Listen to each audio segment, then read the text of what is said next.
XAMPP first step, ठीक है।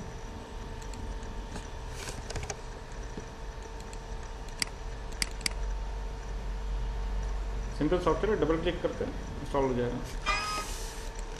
XAMPP की साइट से डाउनलोड भी कर सकते हो, ठीक है ना। गूगल पे लिखोगे आप XAMPP, आ जाएगा, इंस्टॉल कर लेना। जैसे ही ऐसा हो रहा है इंस्टॉल, सी डायरेक्टरी में जा रहा है, सी डायरेक्टरी में जाने दीजिए। नेक्स्ट, यहाँ पे आप चेक लगा सकते हो शुरुआत में। यहाँ पे चेक लगाने से क्या होगा, ये शुरुआत में चेक नहीं लगे होंगे, आप यहाँ पे चेक लगा दोगे तो सिस्टम के स्टार्ट होते ही अपैची की सर्विसेज स्टार्ट हो जाएंगी। सिस्टम जैसे ही शुरू होगा तो अपैची स्टार्ट हो जाएगा। जैसे सिस्टम के शुरू होते ही IIS सर्वर .NET का स्टार्ट हो जाता है, तो आप यहाँ टिक लगा दोगे तो सर्विस स्टार्ट हो जाएगी। तो आप लगा दो, आप कम से कम अपैची और MySQL पे लगा दो, ठीक है ना, क्योंकि दोनों सर्विस हमें सिस्टम के स्टार्ट होते ही स्टार्ट चाहिए, ठीक है। टिक लगा के इंस्टॉल, ये इंस्टॉल हो रहा है। हाँ 2 मिनट्स लगेंगे इंस्टॉल होने में।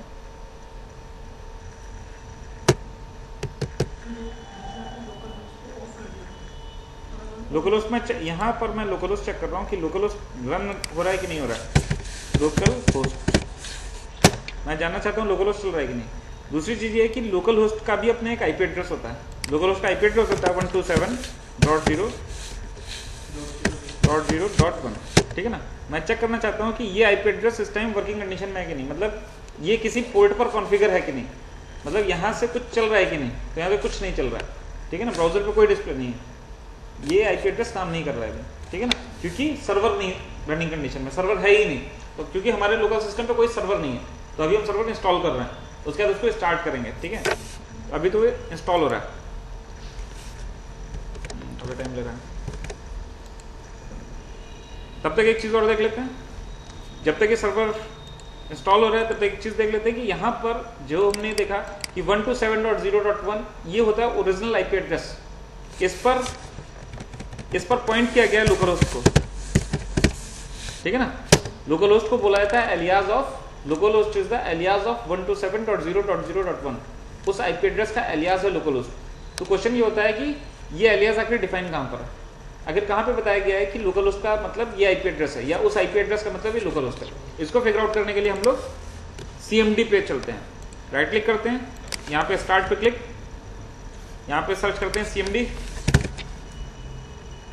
CMD आता है, ऐसा CMD दिखेगा, उस पर राइट क्लिक करेंगे, उस पर राइट क्लिक करते हैं और CMD को रन एज एडमिन करते हैं, रन एज एडमिन, ठीक है ना, रन एज एडमिन करते हैं। CMD ओपन होगा अभी, लेकिन ये जो CMD अभी ओपन हो रहा है ये एडमिनिस्ट्रेटर का ओपन हो रहा है, ठीक है ना, इसको प्रिविलेज है, ठीक है। हाँ ये मेरा CMD का बैकग्राउंड व्हाइट कलर का है, आपका कुछ ब्लैक कलर से होगा, लेकिन ये CMD है। अब मुझे एक फाइल तक पहुंचना है, वो फाइल कौन सी है, वो फाइल C ड्राइव में Windows system 32 drivers etc host, Windows system 32 drivers etc host, इस फाइल पर मुझे चलना है। इस फाइल में आके मुझे चेक करना है कि आखिर लोकल होस्ट का मतलब क्या है या उस IP एड्रेस का मतलब क्या है, ठीक है। चलते हैं विंडोज सिस्टम 32 ड्राइवर्स etc, चलते हैं CD विंडोज 32 सिस्टम 32 में अभी मैं हूँ इस टाइम पर, ठीक है ना। CD क्या करता हूँ, ड्राइवर्स फिर etc, ठीक है। यहाँ पर फाइल कौन सी है, होस्ट, तो उसको मैं एडिट करता हूँ, एडिट HOST होस्ट, कितना टाइम ले रहा है, ठीक है। तो एडिट फाइल होस्ट हो रही है, सॉरी होस्ट फाइल एडिट हो रही है। तो वहां से पता चला कि ये पता चला कि लोकल होस्ट का मतलब क्या है, लोकल होस्ट का मतलब ये IP एड्रेस है, ठीक है ना। तो आप इस तरह से किसी भी IP का होस्ट चेंज कर सकते हैं अपने लोकल कंप्यूटर के लिए। आपके लोकल सिस्टम के लिए किसी भी IP का होस्ट चेंज हो सकता है। आप कोई भी IP लिखिए अपने सिस्टम पे, उसका कोई भी होस्ट दे दीजिए, उस होस्ट से वो IP रन करेगी फिर से दोबारा से, ठीक है ना। तो यहाँ जैसे मैंने मान लीजिए एक ITPS भी दे रखा है, तो मैं लोकल होस्ट की जगह पे ITPS भी लिख सकता हूँ। मैं लिखूंगा http://ITPS, तो भी लोकल होस्ट ही चलेगा। ये बात समझ रहे, ठीक है ना, ये उसका एलियास है। तो मैं एग्जिट करता हूँ उसको, ठीक है। फाइल कहाँ पे थी, लोकेशन उसकी पता चल गई, उसको ओपन कैसे करना है पता चल गया, ठीक है ना। अगर वहां से एडिट करने में दिक्कत है तो इसको नोटपैड से भी ओपन कर सकते हो, नोटपैड HOSTS, ठीक है, यहाँ से भी ओपन कर सकते हो और यहाँ से भी एडिट कर सकते हो, यहाँ से भी क्या कर सकते हो, एडिट कर सकते हो। एडिट करने पर क्लोज कर देना।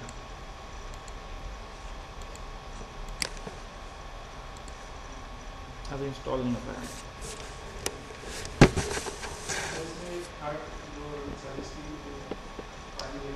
फाइलजिला एक्चुअली हम एक्सटर्नल यूज़ करेंगे, उसके लिए हम दूसरा सॉफ्टवेयर यूज़ करेंगे।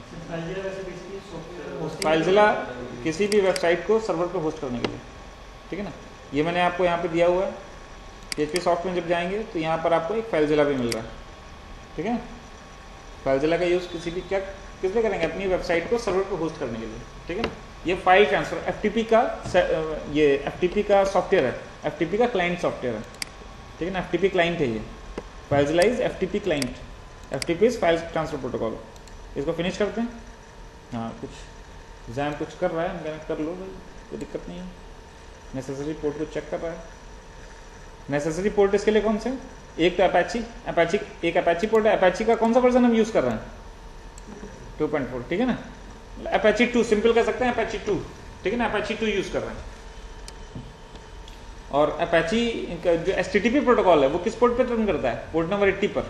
HTTP प्रोटोकॉल पोर्ट नंबर 80 पे रन करता है। और HTTPS जो प्रोटोकॉल होता है, HTTP सिक्योर, वो 443 पोर्ट पे रन करता है, 443।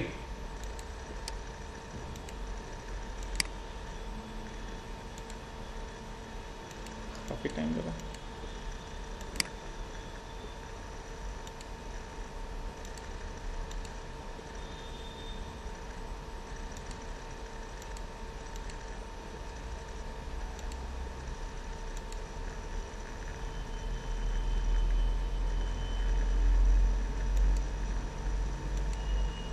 चेक करते हैं, स्टार्ट हो गया, ये स्टार्ट हो चुका, ठीक है ना। अब ये लोकल रन हो रहा है। मैंने बताया था लोकल होस्ट की जगह पे मैं IPBS भी लिख सकता हूँ, ठीक है। ITBS से भी वही होगा, ठीक है। ITBS लिखा हुआ है ना यहाँ पर, ITBS XAMPP करके, ठीक है। तो फर्स्ट टाइम पे आपको जो विंडो दिखाई पड़ेगी XAMPP इंस्टॉलेशन के बाद, XAMPP आप इंस्टॉल कर लोगे। जैसे यहाँ पे इंस्टॉल हो गया, ये कुछ सर्विस इंस्टॉलिंग बोल रहा है।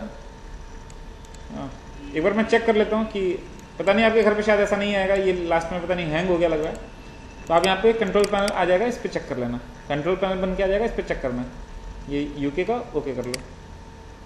हाँ, तो दिखा रहा है, कह रहा है Apache as a service start है, ठीक है। MySQL को भी स्टार्ट कर लो। MySQL भी स्टार्ट हो गया। MySQL का पोर्ट कौन सा है, 3306। HTTP का पोर्ट कौन सा है अपैची का, 80 and 443। 80 किसके लिए होता है, HTTP प्रोटोकॉल के लिए, HTTPS के लिए 443 होता है, ठीक है। इस तरह से मेरे सिस्टम पे अभी अपैची MySQL दोनों रनिंग कंडीशन में। Apache as a service install है, क्योंकि आप देख रहे हो यहाँ पे टिक लगा हुआ है।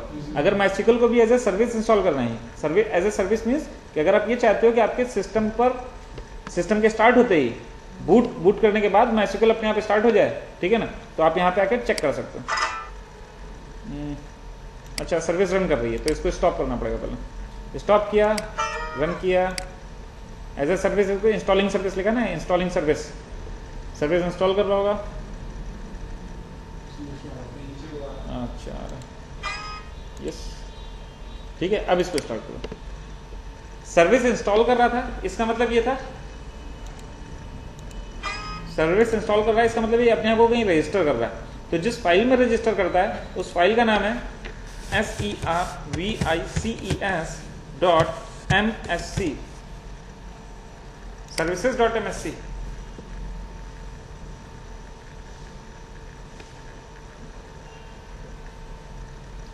services.msc।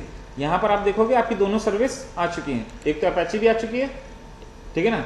अपैची में क्या लिखा हुआ है, अपैची सर्विस में लिखा हुआ है इसका स्टार्टअप टाइप ऑटोमेटिक है। और ये कहां से आ रही है, C के XAMPP में, अपैची में, बिग में, इस जगह से, इसकी लोकेशन से। तो आपने देखा है अपैची यहाँ पे ऑटोमेटिक सर्विस एज उसका टाइप है ऑटोमेटिक, कि सिस्टम के स्टार्ट होते ही वो स्टार्ट हो जाएगी, ठीक है।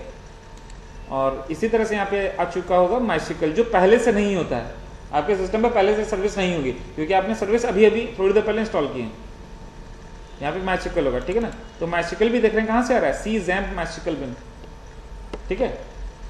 ये भी ऑटोमेटिक है, यानी कि सिस्टम के स्टार्ट होते ही स्टार्ट हो जाएगा। यहाँ से अगर स्टॉप कर दोगे तो MySQL स्टॉप हो जाएगा, ठीक है ना। अगर अपैची को स्टार्ट या स्टॉप करना है तो यहाँ से भी किया जा सकता है, ठीक है। जैसे अभी अपैची की कंडीशन क्या है, स्टार्ट है, अपैची को स्टॉप करना है तो यहाँ से आके भी स्टॉप कर सकते हो। ऊपर आ जाओ और यहाँ पे अपैची है, इस पर क्लिक करो, इसको करो स्टॉप, ये अपैची स्टॉप हो रहा है, ठीक है, स्टॉप हो चुका है। यहाँ पे जब चेक करोगे तो वो स्टॉप हो चुका होगा, ठीक है। उसके बाद यहाँ मतलब अगर यहाँ से स्टार्ट स्टॉप नहीं करना है तो ये भी यहाँ से भी कर सकते हो, यहाँ से भी आकर के क्या कर सकते हो, स्टार्ट, ठीक है, स्टार्ट हो गया, ओके, ठीक है, ओके, ठीक है, ठीक है।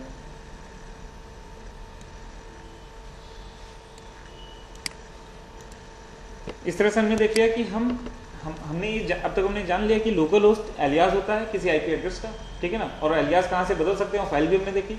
हमने देखा सर्विसेज कहाँ से रन हो रही हैं, services.msc एक फाइल है जहाँ से सर्विस पता चल जाता है कौन सी सर्विस स्टार्ट है, कौन सी सर्विस अभी स्टॉप है, ठीक है ना। और हमने ये भी जान लिया कि वहाँ से हम इसको एडिट भी कर सकते हैं, ठीक है ना, वहाँ से हम इसको एडिट भी कर सकते हैं। और जैम का कंट्रोल पैनल भी हमने देख लिया, ये जैम का कंट्रोल पैनल ये होता है, ठीक है ना। यहाँ से इन टिक जो ये टिक लगे हुए इनके मतलब हम समझ चुके हैं, ठीक है। अब इसके आगे देखते हैं। इस तरह से जब आप फर्स्ट टाइम ब्राउजर अपना ओपन करोगे, यहाँ पे लोकल होस्ट के लिखते ही जैसे आप लोकल होस्ट लिखोगे LOC लोकल होस्ट, ठीक है ना, जैसे आप लोकल होस्ट लिखोगे तो आपको इस तरह से फर्स्ट विंडो आपकी ये होनी चाहिए। आपके घर पे आपको सबसे पहली बार ये विंडो दिखेगी, लेकिन ये आपके लिए टोटली यूजलेस है, मतलब यहाँ से कुछ होने वाला नहीं है, ठीक है ना। वैसे तरीका तो ये है कि इसको चूज करो, फिर इंग्लिश चूज करो, ठीक है ना। तो ये XAMPP में index.php दिख रहा है, ठीक है। फिर यहाँ पे प्रोजेक्ट बना सकते हो, कोई यहाँ पे अपना फोल्डर बना सकते हो, लेकिन इतना सब करने की जरूरत नहीं है, ठीक है ना। सिंपल सा तरीका क्या है, ये एक्चुअली अभी रन कहाँ से हो रहा है, ये जहाँ से रन हो रहा है उस पोजिशन पे चलते हैं। उसको वहां पर जाने के लिए अगर यहाँ से नहीं जाना चाहो तो यहाँ से भी जा सकते हो, यहाँ पे इसको एक्सप्लोर कर सकते हो जाके, एक्सप्लोरर, ठीक है, सीधे XAMPP खुल जाएगा।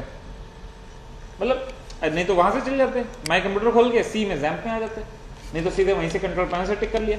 तो माई कंप्यूटर में सी में XAMPP में आते हैं। XAMPP में जो प्रोजेक्ट अभी बन रहे हैं ना, ये सारे प्रोजेक्ट कहाँ बनेंगे, htdocs में। जो आप प्रोजेक्ट बनाओगे कहाँ पे बनाओगे, htdocs के अंदर, htdocs के अंदर आके यहाँ प्रोजेक्ट बनाओगे।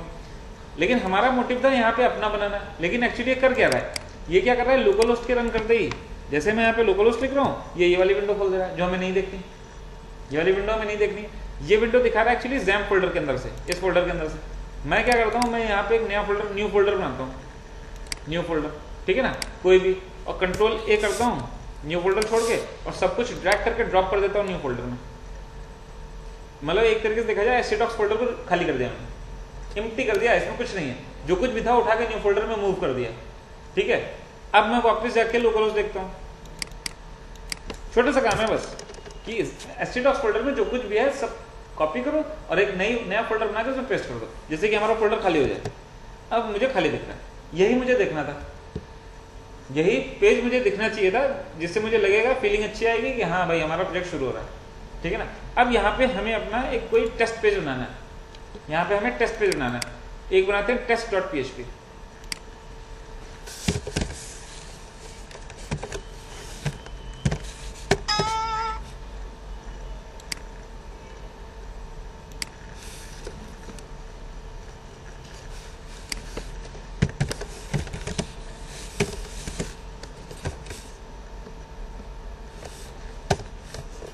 यहाँ पे करते हैं php info, ठीक है ना। test.php में क्या करते हैं, php info, ठीक है, बस लिखना है php info, ठीक है, सिर्फ इतना पहला प्रोग्राम होता है php का। ये रिफ्रेश करते हैं, test.php आती है, क्लिक करते हैं, ये आपको फर्स्ट पेज आपको php का दिखता है, जिसमें आपको php की कंप्लीट डिटेल पता चलती है। ये आप घर पे अपने पढ़ेंगे, ठीक है ना, कि php का वर्जन क्या है, apache का वर्जन क्या है, MySQL का वर्जन क्या है, इस पे सब डिटेल्स हैं पूरी, ऊपर से नीचे तक है, जो समझ में आ जाए पढ़ लेना, कुछ खास नहीं है इसमें, ये बाद में काम आएगा। यहाँ पे हम ये देखा करेंगे बाद में कि अगर मुझे चेक करना हो कौन सी सर्विस है कौन सी नहीं है, तो यहीं पे चेक कर लेंगे, ठीक है ना। अभी एक बार घर पे ऐसे ही एक बार देख सकते हो, कुछ समझ में तो खास आएगा नहीं इसमें, ठीक है। क्लोज करते हैं इसको, test1 क्रिएट करते हैं, यहाँ पे खास बात देख रहे हो कि मेरे सिस्टम पे एक्सटेंशन विजिबल है, मेरे सिस्टम पे एक्सटेंशन भी दिख रहे हैं। आपके सिस्टम पे भी एक्सटेंशन दिखने चाहिए, ऐसा ना हो कि आपके सिस्टम पे एक्सटेंशन नहीं दिख रहे हैं। जैसे फॉर इंस्टेंस दूसरा एग्जांपल समझने की कोशिश करते हैं। सपोज कीजिए आपके सिस्टम पे एक्सटेंशन ऑफ है, मतलब आप ऑर्गेनाइज में जाते हैं, फोल्डर ऑप्शन में जाते हैं, ठीक है ना, व्यू में जाते हैं, और यहाँ पे हाइड एक्सटेंशन पे आपके घर पे टिक लगा है, मान लेते हैं, क्योंकि बाय डिफॉल्ट टिक लगा होता है। और यहाँ पे आप आके मैं कहता हूँ PHP की फाइल बनाओ, आप PHP की एक फाइल बनाते हो, आप यहाँ पे बनाते हो क्या, test.php, तो आप सोचते हो PHP की फाइल बन गई, है ना। और यहाँ पे आप आके कोड लिखते हो, कोड में लिखते हो PHP info, सेव कर देते हो। उसके बाद यहाँ ब्राउजर पे आते हैं,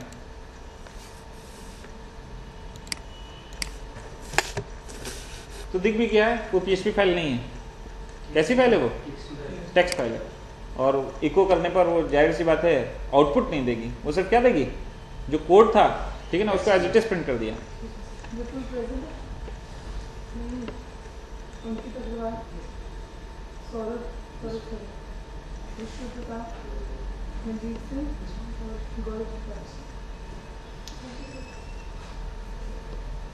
तो इस प्रॉब्लम से बचने के लिए हमें क्या करना होगा, एक्सटेंशंस को ऑन करना होगा, जिससे कि यह गलती हमसे ना हो कभी, ठीक है।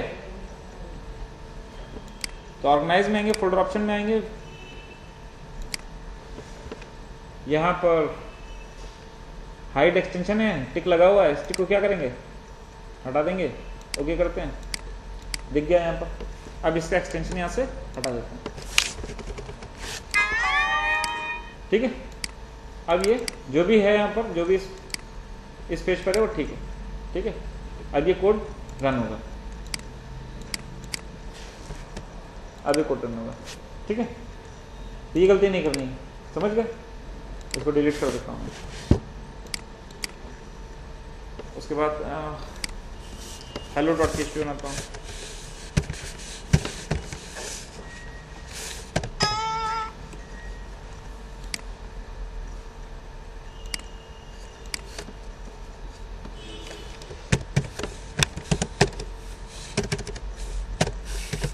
hello.php में मैं करता हूँ echo this is hello world in PHP, ठीक है ना। इसको रन करने के लिए मैं ब्राउजर की हेल्प भी ले सकता हूँ, इसको रन करने के लिए मैं ब्राउजर की हेल्प भी ले सकता हूँ, लेकिन मैं ब्राउजर की हेल्प ना लेकर के मैं इसको सीधे यहाँ पे क्लिक कर रहा हूँ। तो यहाँ पे क्या आ रहा है, this is hello world in PHP, ठीक है। ब्राउजर पे अभी ऐसे आ रहा है, लेकिन फॉर इंस्टेंस अगर मुझे ऐसा चाहिए कि ब्राउजर पे नहीं चलाना है, मुझे यहीं पे एडिटर से रन करना है, ठीक है ना, तो मैं क्या करूंगा, F5 प्रेस करूंगा। क्या प्रेस करूंगा, F5। सिस्टम से की प्रेस करूंगा, F5 प्रेस करने पर कुछ ऐसे आ रहा है, क्या आ रहा है, F5 प्रेस करने से क्या बोल रहा है, PHP is not recognises internal और एक्सटर्नल कमांड। मतलब सिस्टम को नहीं पता कि PHP क्या है, अभी सिस्टम नहीं जानता कि व्हाट इज PHP, तो मुझे बताना होगा कि PHP क्या होती है। इसका मतलब PHP का पाथ बताना होगा इन्वायरमेंट वेरिएबल्स में, इसलिए यहाँ पे इसको क्लोज करते हैं, ठीक है। और मतलब इस तरह से, क्योंकि प्रोग्राम हमें वहीं देखना है, इसका आउटपुट वहीं तुरंत F5 प्रेस करके। ये जो एडिटर है जिनी है, ये एडिटर कौन सा है, जिनी यहाँ पर PHP सॉफ्ट में आपको मिला हुआ है। जिनी यहाँ पर जो मैंने सॉफ्टवेयर आपको दिए हैं, जिनी जो मैंने सॉफ्टवेयर दिए हैं, सॉफ्टवेयर ये PHP सॉफ्ट, ये जो सॉफ्टवेयर दिए हैं यहाँ पे जिनी दिया हुआ एडिटर है, ठीक है ना। तो जिनी यूज कर सकते हो, नोटपैड यूज कर सकते हो, ठीक है ना, कोई भी यूज कर सकते हो, ठीक है। तो मान लीजिए जिनी आपने जब यूज किया हुआ है, तो जिनी में ये फैसिलिटी है। जिनी में क्या फैसिलिटी है, F5 प्रेस करने से ब्राउजर पे आउटपुट वहीं दिखता है। तो फिलहाल अभी नहीं दिख रहा है क्योंकि इन्वायरमेंट वेरिएबल नहीं सेट है, ठीक है। तो इन्वायरमेंट वेरिएबल सेट करते हैं। इन्वायरमेंट वेरिएबल के लिए पहले वो पाथ रीड करते हैं, कहाँ से कौन सा पाथ हमें सेट करना है।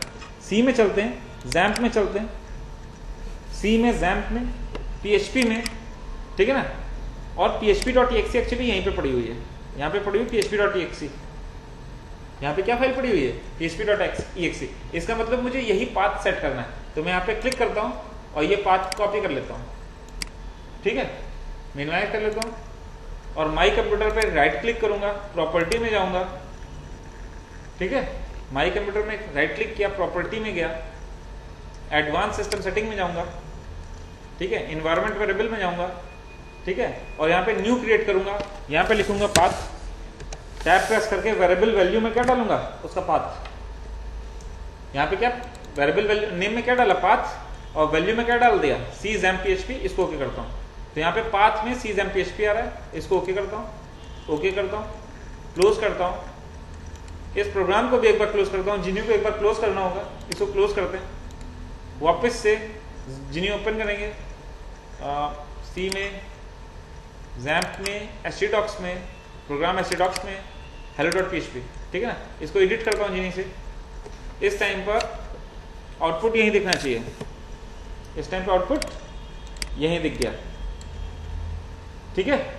तो अब इस तरह से हर बार बार मुझे कंसोल वहां पे नहीं है ना पड़े, कंसोल पे देख सकता हूँ, मतलब यहीं पे CMD के थ्रू देख सकता हूँ, मैं वहां पे नहीं होऊंगा बार बार, मतलब ब्राउजर पे, ठीक है ना। मैं अपना आउटपुट यही देखना चाहता हूँ, ठीक है।